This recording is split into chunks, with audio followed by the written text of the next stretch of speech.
Hey, hello everyone, and welcome to our very first episode of The Latest Thing in Travel. With myself, Melissa. I'm the content manager at Guestcentric, and I'm very excited to introduce my co-hosts. So I have with me Rita Machado, who is the VP of Sales and Marketing at Great Hotels of the World.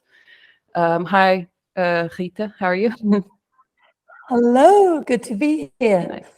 And then next I have Felipe Campos, who is our Director of Sales for Europe at Guestcentric. How are you? Hi, Melissa. Very nice to see you today. Very good, thank you. Cool. And we're very excited to have with us our guest, Gavin Eccles, who is management consultant and professor of aviation and tourism. So it's great to have you, Gavin, and to touch base with you about all things aviation and tourism, especially with the peak season now in full swing. So it's great to have you. How are you doing? Thank you. Good afternoon. I'm very well, and I hope you all ladies are all well too. Cool. So, yeah, I guess we're at the start of the summer. I don't know, has anyone already been out and about, soaring the skies, or is there any sort of plans on the agenda to travel the world this season? I don't know. Well, I'm flying on Friday, and my latest experience flying end of April over the long weekend was an absolute disaster because it was in France. So I got all the strikes and flights over France cancellations, including mine. So that's one of the reasons why I thought this topic was very topical. And I'd love to hear Gavin's views on what's in store for us over the next few months, and what we can learn from Gavin's experience, obviously, on all things aviation, and the reasons why we all see these unrests or flight problems even this year, when we all thought this year would be actually almost back to normal. Clearly we were wrong. So very keen to hear Gavin's take on the flight disruptions so far and what's in store for the rest of the year. Should I then start? Is that go for it. Yeah. I mean, I suppose I've been quite lucky. I've been traveled extensively until June, and so I would have said up until June it was pretty good. There hadn't been huge challenges. Obviously, yes, comparing with summer 22. Up until June, things were, relatively good. Why do I say that? Because the capacity that's been put back since 22 to 23 is around 5% increase on what was already a significant increase of last summer. So the airlines haven't stopped, let's call it, scheduling where they want to be for summer 23. Now, one thing is scheduling and one thing is operating. So at the moment, most schedules are up, particularly if we look at Europe, we're up very strongly, 5% average.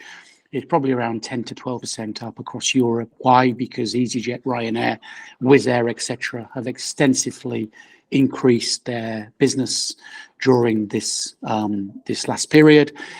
And there's a lot of new flights, new schedules have been put in place, which is, I think, why we're seeing such a strong European perspective. The US also has had major expansion. So, of course, inevitably, there will be some challenges because we're still not back completely in terms of all of the logistical areas. So some of the airports have not yet got everybody back up and running. Some of the crews are not back up and running. So I think, maybe if there's a little bit of, call it overschedule, maybe what we could see now is some consolidation on certain days where we may have 5-6 flights loaded. Might be that we take an opportunity to push some flights together to create higher load factors and obviously to ensure that everybody goes without having to start more cancellation. So I think it's inevitable there will be some delays, but I'm not seeing anything in the framework that would say that we're anywhere near what we had last summer. I think we've kind of learned a little bit better. But of course, it just needs something not to happen. And of course, it could come falling quite quickly because the capacity is significant relative to what had always been predicted. We're over predicting relative. So I think that's where you could see one or two issues across our perspective. And I know yesterday in the US, there was some concerns yesterday in the US. Exactly. Relations again. I think the US probably has been, as you know, it's much more domestic focused on their aviation than we would have in the Europeans' point of view. So there's been, their situation is a bit different. They've put as much as they could back quickly. Maybe they didn't get their crews back as fast as they could have done. But I think we're not looking to be so bad here in Europe as we had been. But Gavin, Yeah, we haven't yet got the capacity back to 2019 levels. Do you think, and 4 years have gone by, so zero growth times 4 years. Do you think this is just the way it will be over the next few years? Do you think, capacity will ever come back? Yeah, well, if I break that down, the predictions until the end of 23 will be back at about 93% total capacity of 2019. Where that little gap is China. Yeah. And it's China International, not China Domestic. China Domestic is very, very strong. China International has not come back for multiple things. China's economy, the problems with Russia and overflying airspace, which puts most of European airlines with limited schedules into China because the way the model would work is China, Europe, and then Europe. So you're bringing people into Frankfurt, London, Paris, Milan, and then you're moving them on.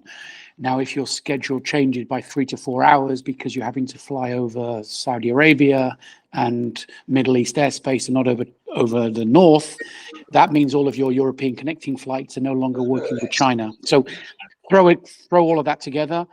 Airlines have said, okay, China's open, but we're not really going back to where we were. On the non-Chinese airlines, the Chinese airline companies have parked up significantly their long-haul fleets because they only focused on domestic, and they're not ready yet to get their long-haul fleets back up as fast. It takes months. So you could argue that if China was where it should have been, because they opened in January of 23, and we've not really moved China at all in 5 months, if China had come back, maybe we would have been at 23 levels, 2019 levels. IATA, they do their forecasting. They're saying by 2024, we will be 108% of 2019, so increasing of 8%, 19 being 100, will be 8 up. And by 2025, it'll be 116%. So 16% growth on 2019. Right. So that's what IATA. That's 2% growth a year. Compound annual growth. So not very impressive. Exactly.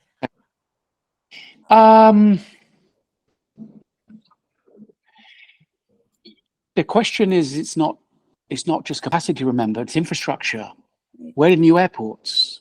Nothing. There's no new airports in Europe. There's a new airport being predicted for Poland, somewhere in Poland.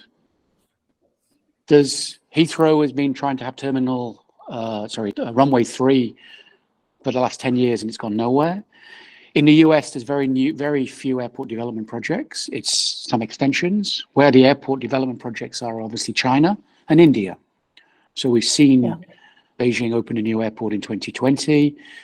Chengdu. So in 2019, they opened Beijing Dashing, which is another airport for 80 million people. They opened an airport in 2020 called Chengdu, or Chengdu Tianfu, which is the second airport of Chengdu with 60 million potential. Guangzhou will have another 5 runways built. Obviously, you start to see India. There's a new airport for Mumbai, a new airport for Delhi. Both of those two are 100 million each. And then obviously the Middle East, which is Saudi Arabia and the Riyadh airport project to go from 40 million to 100 million in 8 years. So, cut a long story short, where can all this capacity go? We're full. The skies are pretty full. Hence, we're having problems with flights now. Air traffic control is pretty full. So 2% growth compound it's relative. We can't keep increasing. And actually what we might see is a slight decrease in the available kilometers offered. Why I'm saying that is because we're going to see reductions in some of the flight types. We're going to go for less seats. We're moving to narrow body aircraft that can fly the same as a wide body. So a narrow body is 3 and 3, and a wide body is 3, 4, 3, where you've got 2 corridors, which is the 737, 757, A330, 300 seats, 400 seats. We're now moving to the what we call the 321 Airbus long range and extra long range, which takes 180 people, 12 hours. So you might actually have less kilometers in the next few years because we're going to have different types of aircraft flying different distances. What's good for the airlines in that is that you can push up price because you have less seats on offer. And if the market demand is there, you can actually yield. As hoteliers, you'll understand yield. It's the same as what you would do with your inventory, demand versus price. And if we have less with good demand, we can actually increase what we're getting per seat by having less on offer. Shortage. So that's a little bit where we are in the future. Yeah, so we are to grow. It's not massive growth, but you can't just keep putting new airlines and new hardware. The infrastructure's not there either.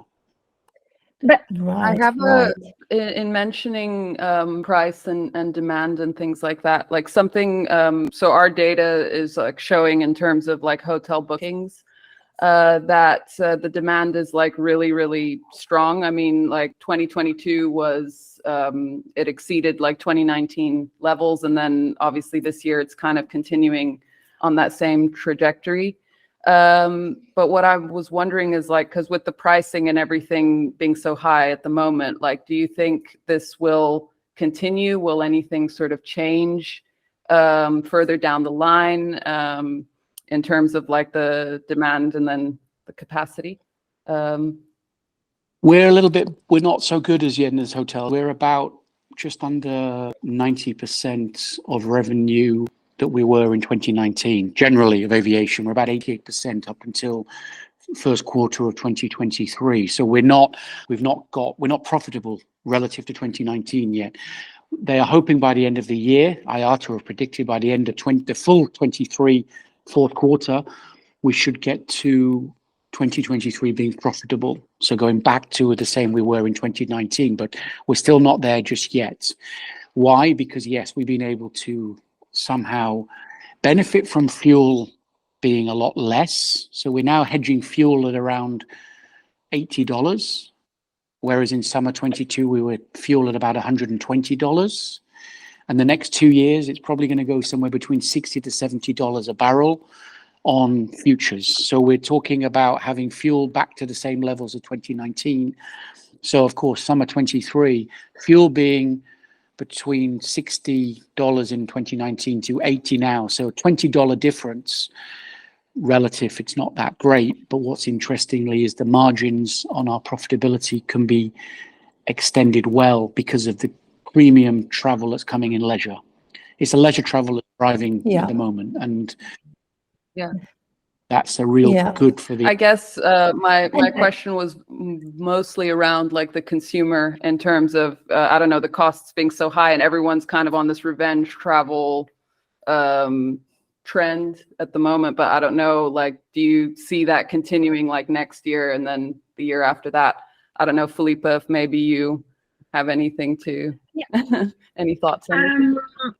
Yeah, sure. So I was actually, while I was hearing Gavin, I actually had a question for him, because what I can see from the hotel's perspective actually is that nowadays they do prefer to operate in less capacity. Hoteliers, like 80% of occupancy is fine for them because they prefer to increase their ADR, right?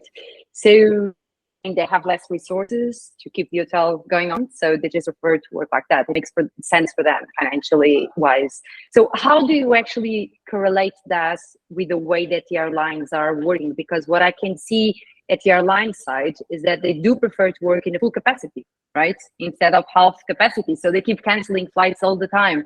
So I actually struggle a little bit to have nice talks with hoteliers about this, because it kind of works in different directions. So how do you see these two things kind of linked or not, or working in opposite ways? I think that we have the challenge is the fixed issues with aviation. Seats are, it's difficult to take seats away from the point of view, you either reduce the numbers of seats you have by changing your configuration. So you can either increase your premium cabin or increase, and have a full economy cabin. I think one of the challenges at the moment is, if airlines make their money at the front of the aircraft. So if you're talking business and first, etc., or premium economy, what you start to think about is where we can get high yielding passengers. How do we look at that as a future project? So hotels will be saying they want to push up the ADR. We're trying to push up the yield we can get per seat. So you can do that through putting new products in offer. I mean, Emirates has only just launched premium economy this year. So when you think about Emirates as a flag carrier airline, they've only just decided to have first class, business class, economy, and have a fourth cabin category, which allows them to have a little section on one of their wide body aircraft with 20, 30 seats where you can sell another type of product. So you're starting to see this, and what that then says is, for a lot of the airlines, they may need to change some of their configurations. I mean, you've got some routes where you have a lot of, you have flights that would have been doing, let's say, London, New York, with 90 business class seats. Half the aircraft is taken up in lie flat beds, 2-meter seat configurations per customer. Now, if I don't have the corporates going to New York as much, can I put 90 lie flat beds on Mauritius and go after premium tourism? Because the airlines weren't created for premium leisure, flying in a business class product. Sure. They were created for business class, and then, which was corporate. And then on Saturdays, you could try and sell business class to premium leisure customers and sell it as you get space. So the whole business class of an airline will change. It has to. The name is wrong. It doesn't make sense. Yeah. I'm going on leisure. Exactly. That makes all the sense. And then you've got some routes where you actually could put more business class. I was working in the Caribbean, and there's Air France have got a flight to St. Martin with 40 business class, and 40 people arrive and go to Anguilla or St. Bart's. They could sell 80 seats every day on that flight. And call it ambassador. Premium travel going ambassador. Or presidential. There's got to be something. Presidential. It doesn't make sense to talk about business class royal if we're moving into leisure projects, because I'm flying in business, but I'm not on business. I'm in a leisure project. Yeah. So I think, cut a long story short, your question is absolutely right. We're a little bit different because we've got fixed. We can't just close. You can't say, okay, let's block part of the hotel, not operate it, and push the rates up because we have less on offer. You can block seats. Relative, but you correct me if I'm wrong, but if I block seats, it doesn't matter how many seats I sell, I still got to have the same numbers of crew because it's regulated. So if I've got 100 seats, I have to have 5 crew. If I have 50 people on 100 plane, I still got to have 5 crew. No, but then you can make loads of flights available and then cancel half of them and put everyone in the same flight, right? So it's a way to cut off resources. I get the feeling that's what airlines. I get the feeling that's what airlines are doing. Well, that has happening to me. To be honest, it's true. And I mentioned that in my opening piece. We are getting, you will get some consolidation. If you've got 4 or 5 flights a day, and you're seeing one, and if one crew isn't to be available, then you say to those people, look, we've got 2 choices here. Either we cancel it and you don't go, or we assume you and you're now going to go 3 hours early or 3 hours late. What would you prefer? And I think most people would prefer to shift their times than not fly. Right. Well, I personally don't have this that option on another airline. Yeah, that never happened to me. Right. No, they should do. They should do. Not on another airline. Well, just this, actually. They offer you. They just offer to me. That happens a lot when I fly to London, as a business trip, to be honest. And just this year, it happened twice. I had a flight under the EU regulator. You should have an offer or something different. Well, they do, but they give you the offer the day after. On their own airline. Oh, yes. and Yeah. you either All take it, airlines. Yeah. that's Or what get a that's- full refund. But the refund of something you paid 8 months ago, Of course, of course. you of know, course. and you then buy a full fare last minute deal. I'm sure it's honestly, I get the feeling it's a whole strategy. I may be wrong here, but As I said at the start, maybe there's overscheduling. yeah, Assuming that the demand will come in, and if the demand doesn't, then we'll consolidate flights best they can. yeah, And that's where you're seeing then sometimes flights aren't going, and you're offered the next best yeah, alternative. Well, unfortunately, yeah. might be the next day. Yeah. Gavin, how do you see airlines moving towards ancillary revenue and, you know, NDC? And do you think there's any real progress, or is it a lot of hype and far-seeing and one day? Because I've been hearing about it for a long time. Ancillaries have become a challenge to the passenger, because in theory, there are airlines that are making 50% and more of their turnover through ancillaries, meaning that the flight itself is not, they're no longer an airline, they're selling beyond a seat. Mhm.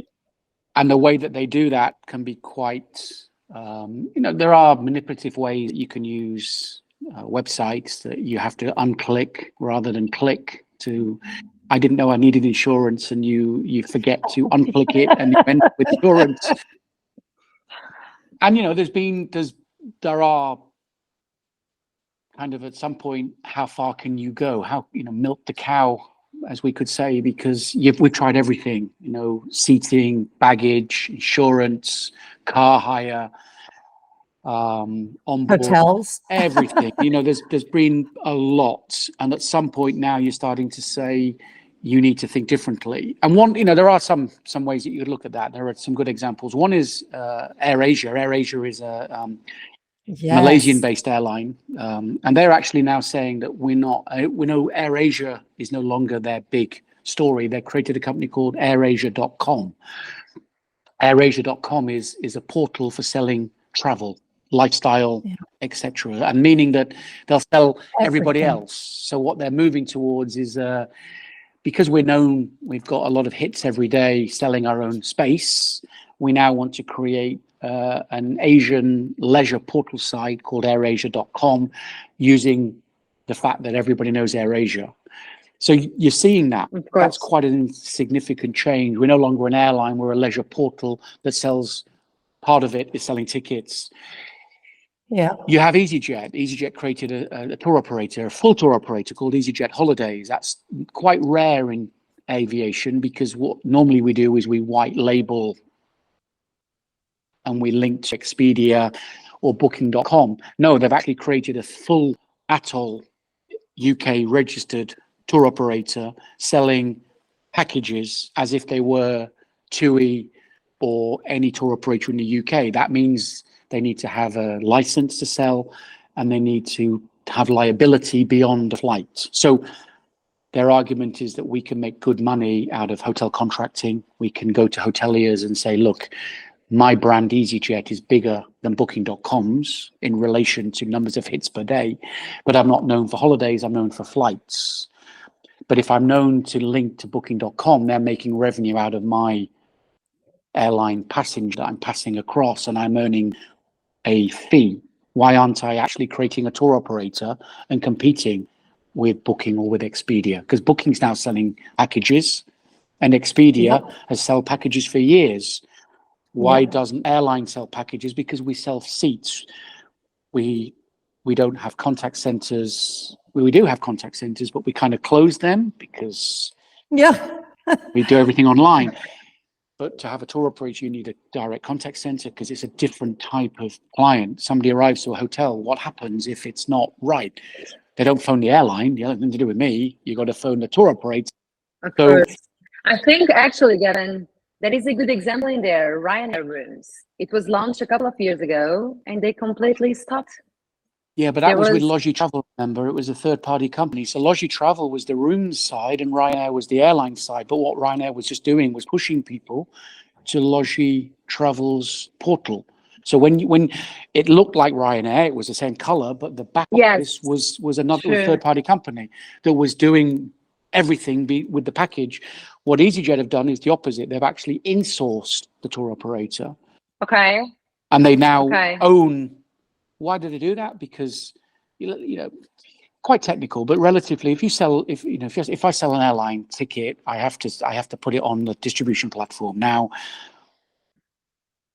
Ryanair and EasyJet do work with GDS, Amadeus, Galileo, etc., but they also 90% of their bookings will be done in their own platform, which is beyond the distribution. So there's no charges that they're giving to a third party for booking a flight ticket. Sure. You're talking $10 on average to make a booking with Amadeus. $10. I'm paying for the privilege.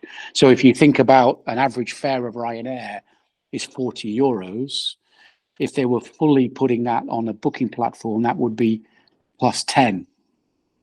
Which is a lot. So yeah. Well, it's a fifth of their total.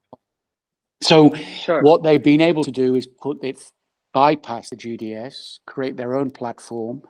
What that then means is if I have an airline, my prices are transparent internally, because as an airline, if I have an agreement with a GDS, I cannot sell tickets on my platform lower than what's on the GDS. We have a full content agreement signed. Otherwise, it would make no sense, because a travel agent would then say, well, there's no point in me selling you, because the client can find it. What the airline can do is on their sites can give some special deals, but generally the fare always has to be the same for everybody. Now, I've got a fare of 100, and I'm competing with Ryanair that's got a fare of 100. Now, their seat cost and my seat cost can be 1 or 2 cents different, which makes a difference on profitability. So if I take 10 seats, if I've got 100 seats and I take 10 seats out, and I say to the revenue management on the airline, give me 10 seats, give me 80, don't give me 100. Let's take a loss on 10 seats on my aircraft and sell them at 80 internally. Let's go to the hoteliers and get deals with the hoteliers that allow me to now package the 80 plus the hotel lower than what Expedia will be doing, because Expedia can't get the 80 unless I give them the 80 in a private fare. And I can do that. Won't, I can give private fares to airlines to OTAs. But do we give a private fare to a third-party company to sell our product and earn commission? Or do we give a private fare to our own tour operator that then sells on our own brand, and we get the money all internally? That's a new ancillary.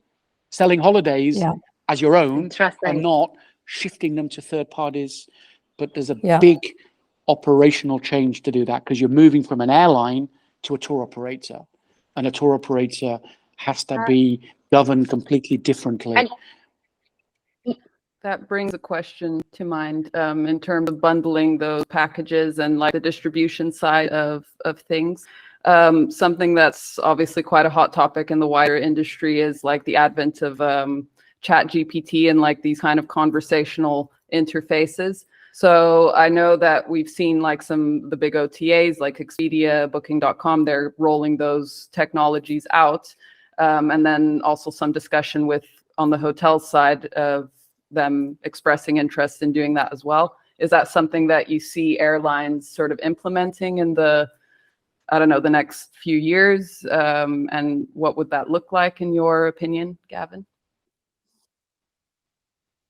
Oh, I'm sure, and there are some skeptics that say airlines of digitalization, it's losing what an airline was aimed to do, which was give good service. We're seeing a lot of the aviation sector is a service sector, and there's kind of less and less service. There's more and more, I do everything myself, and you charge me more money for it, rather than what is service. So I think there is, yes, the airlines will use as much as they can all the digitalization there to allow, particularly where you've got concerns with, we've been mentioning flights being cancelled, concerns where you have overbookings, anything to do where you need information. The quicker you can get people to be chatting via AI, airlines will jump at it. Is that good? Not necessarily, because it's not going to create that bond between the airline and its passenger. And actually, if we go, the pandemic is interesting because pre-pandemic, there was this belief that travel agents were dying. Nobody was going in a travel agent. And actually, the travel agents that looked after people during COVID proved that having a third party involved, a physical third party, was a lot better than if you'd made a booking via an OTA or direct with an airline that kind of just ignored you and at some points gave you a voucher. Yeah. So there was a kind of a little bit of, this is where the agents can really show their showcase and put service back, and let's not be so driven by taking away humans from interacting in a service company. I think, Yeah. I mean, from what you're saying, it's kind of twofolded in my perspective, because I think like sometimes if I go to like a Sky Scanner or something, for instance, it's like there's a lot of noise, there's a lot of confusion, and I'm like, I just want to find something very specific very quickly. And it kind of feels like that kind of technology could help streamline that journey to sort of build that package of whatever I wanted as a consumer. But I do agree with the, I don't know if there is a complaint or if there is disruptions or something to the experience, that it is very valuable to have that human that human face or that human point of contact to talk to and address these issues. So Yeah. It comes back to Rita's point about ancillaries. The problem now with things like, if you buy a package on an OTA, you don't know if you've got luggage included. And the Expedia line is, it will say, on average, you will pay X per bag in small print at the bottom. You've got to find that. Otherwise, it's only then when you check in that the airline will then say, oh, but you didn't book with me. You booked with a third party and they didn't provide you with any luggage. You didn't sign up for any luggage. And then you get to the airport and you've got £100 suitcase, 23 kilos, £50 each way with a suitcase. You didn't think about that because they're not interested in that. They're interested in headlines. And that's where the ancillary is creating it more complicated for OTAs to sell and have a relationship, and indirectly helping people to go back to the airlines themselves, because it's much easier to do it in a kind of silo strategy. Make the flights where you know everything, then make the hotel. So it's then you've got tour operators that say, we'll give you 23 kilos provided. That you can see we're kind of, Jet2 is a British company, airline. Their advertising is they include 23 kilos in their prices. That's a big push that they're going with, because it feels as if airlines are trying to somehow use headline fares, thinking you're only taking a rucksack and a very small. And if you don't, be prepared, because you've signed up. And interestingly, coming back to the ancillaries, I flew recently in the US. I won't mention the airline. It's a big low cost in the US, and I only had hand luggage. And they reminded me 3 times. They sent me 3 emails to say, do you know, if you don't have hand luggage and you arrive and we find that you have more than hand luggage, you'll have a big bill. So they're kind of assuming that I'm lying. Yes. Because I think they're so fed up with people arriving, haven't paid, thinking, oh, you're not going to check. But that's Absolutely. the kind of, that's the spam. I mean, that's no service. So, and then this airline doesn't allow you to check in. You have to have their app. As they have their app, they can send you notifications. So they even sent me notifications on the day. We know that you haven't booked a bag. Are you sure you're not bringing a bag? Like, these guys are just killing me with spam. I don't have a bag. Yeah. Should I have a bag? That's amazing. They sent me an email. Did I want Wi-Fi on the plane for 45 minutes for $2.50? Come on. Well, I use that. Yeah, but the price of, in the olden days, relationship marketing back in the 90s, we said, what's the price of having someone's email address? It was priceless. You're now bombarding me, selling me Wi-Fi for 45 minutes for $2. Is it that desperate to earn $2? Probably is, because their margins are so low. But you think, then I flew a really good airline, a really good British airline that's red. It's not BA, it's the other one. They sent me simple things. They said, Would you like to check in? Yes, click here, checked in. Didn't try and sell me anything.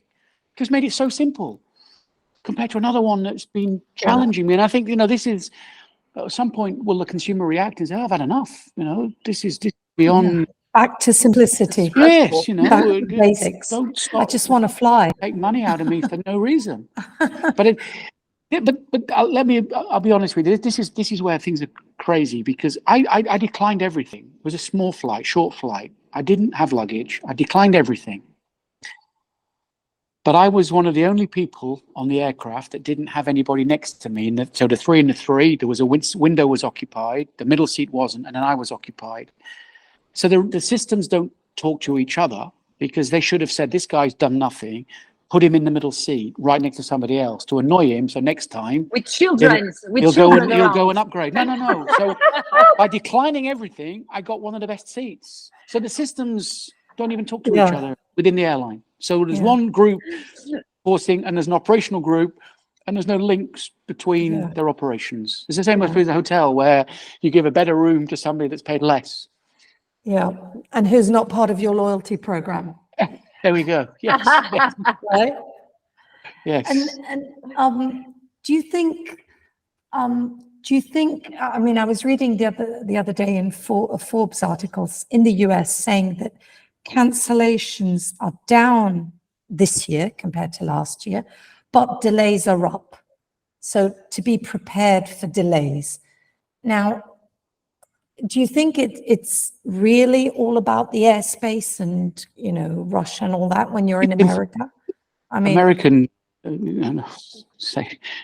is it airports, just unrest, it is strikes? a combination of, it's holidays time, people are not prepared. Just a lot of the delays are service line delays, not enough TSA agents, the lines are too long, planes have to wait because people are still trying to get through to get to the aircraft. Of course, they're domestics and they're not doing borders, but they're having to show identification in the US.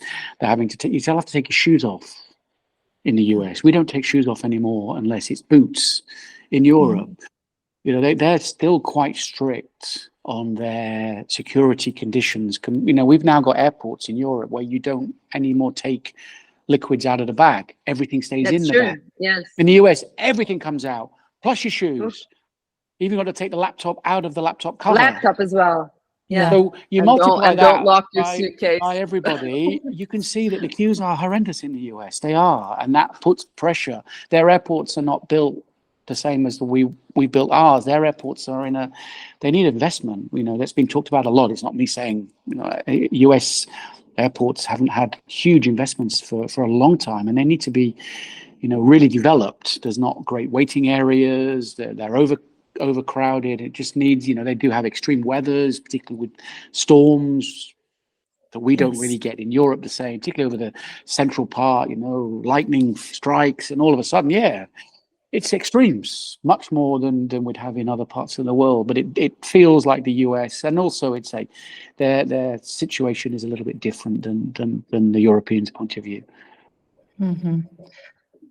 Okay, and Gavin, if you could, random question here, if you could just have one wish this year for, air travel, let's stick to Europe, what would your wish list be?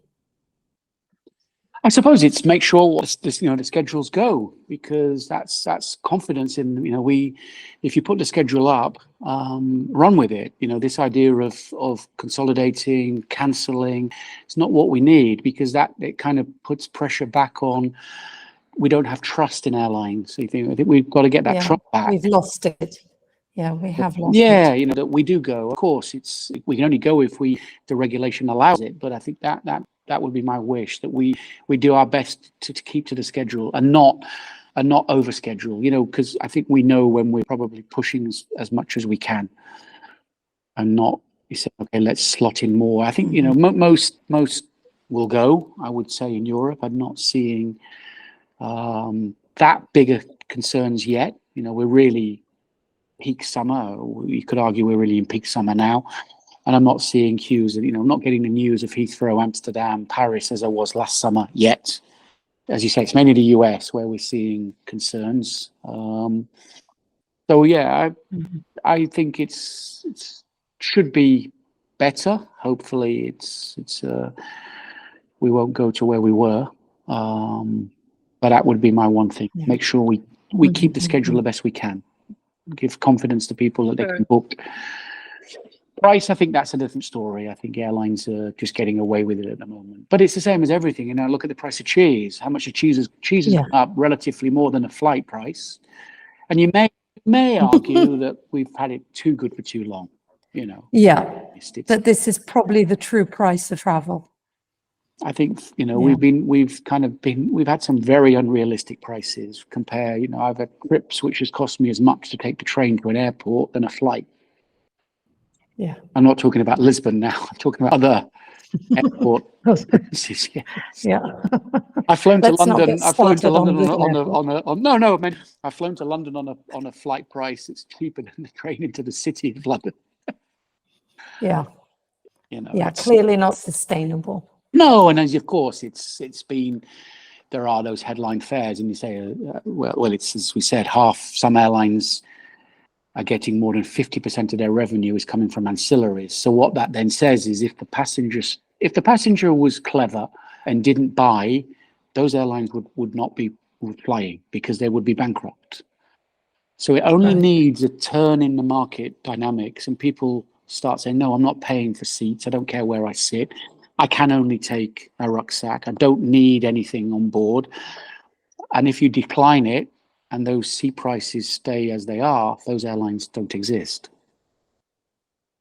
Absolutely. Because if you know half the money is coming from ancillaries and they're only just profitable, you take the ancillaries away and push the prices up. Well, you wouldn't fly them because that's the whole point. You're flying them because they're low cost. Yeah, absolutely. And the business. What's worse then is when the other airlines are matching the legacy airline doing the same thing. They're charging for everything, but then their fares are still a lot higher. Then you start arguing, well, why? Because then there's no difference in what. Why would I fly with a legacy airline that is not that's only giving you a seat, and that seat can be 25% more expensive than a low cost. But on the US, it's a big difference. If you fly low cost to the US and legacy to the US, you're better to go on a legacy because you get food, you get drinks, and you get some luggage.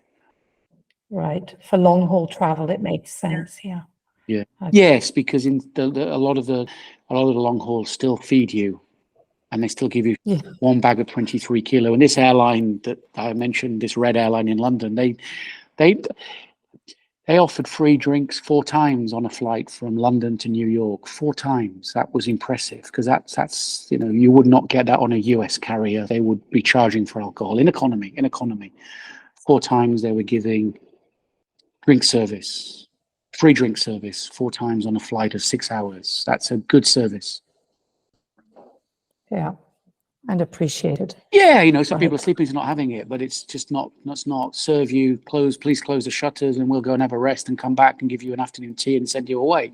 No, but nor then you can buy it because you can't buy it. So so in that way, if you're buying it, you may not. And that's where I think the long haul, low cost hasn't really taken off as well because this idea of what the legacies give you is still in the long haul. It's pretty good. Mm-hmm. Okay. Right. Okay. All right. Well, I just had like one more question to add here, but just sort of taking into consideration like all the things changing, like what would you, I guess we can go around to each of you, like what would you suggest in terms of like the wider tourism industry working together to kind of, make sure that the guests and the travelers and everything just goes as seamlessly as possible in this peak season? I don't know. We can start with you, Rita. Well, I think from the hotelier's side, I think hotels need to be clearly informed about what's going on in airlines and with airlines. They could,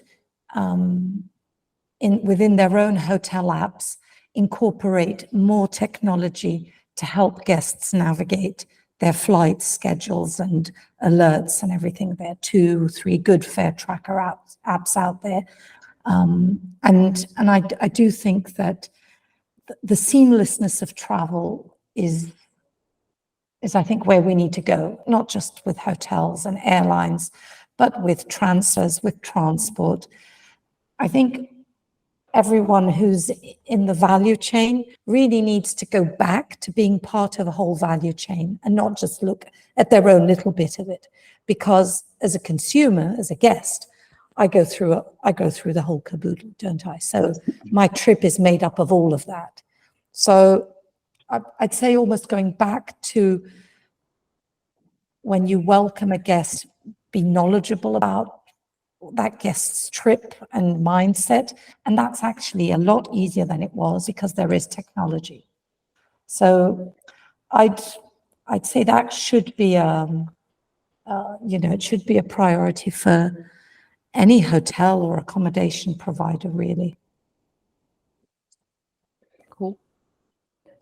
Yeah, so Felipe? I think, what I would say, Melissa, to be honest, I think I will touch base on a feeling part a little bit here, because I think it's really important for the airlines to give a good service, okay? And I think there should be a really good focus on that. And the reason being is because we all work in hospitality. And if someone goes on a trip like for leisure, and if the flight doesn't go well, if the things are not according to schedule, people are already with a bad feeling about that trip. And that is really hard then to the hoteliers on their side to recover that feeling. And I think just makes the whole experience much worse than it should be from the very beginning, you know? So I think, like, for my own person, I think that would be my wish. It's like, just make the whole experience way better for the guest itself, because otherwise we just create damage from where they shouldn't be any damage, you know, like, and it's way harder to recover those good feelings and just give good experience to people that still want to travel and to go on holidays. And that are prepared to pay, because Exactly. people are prepared to pay. Because they enjoy, you know, so Yeah. they are really prepared to pay. Yeah. And at the minute you forget about the good service and you just like create Yeah. lots of objections, like cancellations, delays, add-ons, the luggage is not included, there is no seats, like a full family. For example, the other day I was traveling with my old family, we were 5, and we couldn't go together. Like, it's like, and they are 5 and 4 years old, and it's just like, what? It's like the old service was just like a nonsense, you know. So, and I think this all needs to be looked at it, because otherwise we're just not, people stop enjoying and stop going on holidays. Yeah. No, I would service, as I said, back at the start, if I look at the industry in the 80s and the 90s, we had good references. You had Singapore Airlines, BA, British Airways had putting people first, Singapore Airlines, the Singapore Smile. You could argue what was then happening with Emirates. If you had said to me today, 2023, what airline, there's no Harvard case study at the moment on airline service. No. There was in the past. And that's why I worry about digitalization and more this belief that we can just remove people. We're a service company, we're a service business. An airline is not. It's not it has to think again about what is service and the whole relationship with customers, and not just pushing them to digital and apps and thinking, well, we can remove the people side of it. And even the onboard experience has to be updated a bit. Yes. I think that actually in sector, it's no longer, people don't really want to work for an airline anymore. They used to. It was passion to work for an airline. But that was actually, sorry, one more question before we close. But like, I know sort of around this time last year when we spoke about the disruptions, and there was the challenge of staffing and like the staff shortages and onboarding people quick enough and getting them through their clearance and everything like that.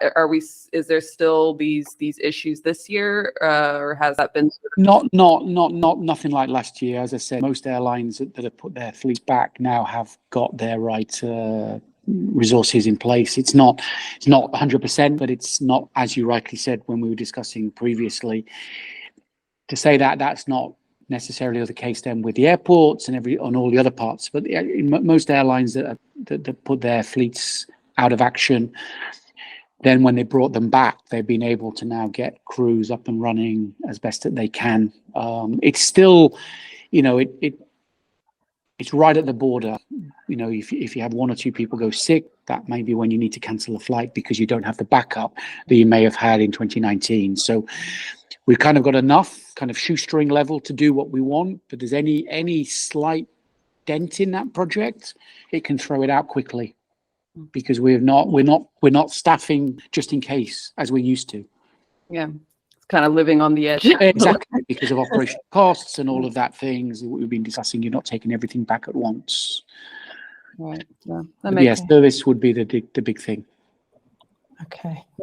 Wish me luck on Friday. Yes. Godspeed, Rita. Alrighty. Well, thank you, everyone, for joining the podcast today. And yeah, it was great to have all of you. And thanks, Gavin, for your time and your insights. As always, it's a pleasure to have you. And thanks, Rita and Felipe. And thanks, everyone, for listening. And we'll catch you on the next one. Bye. Bye-bye. Thank you. Bye-bye. Thank you.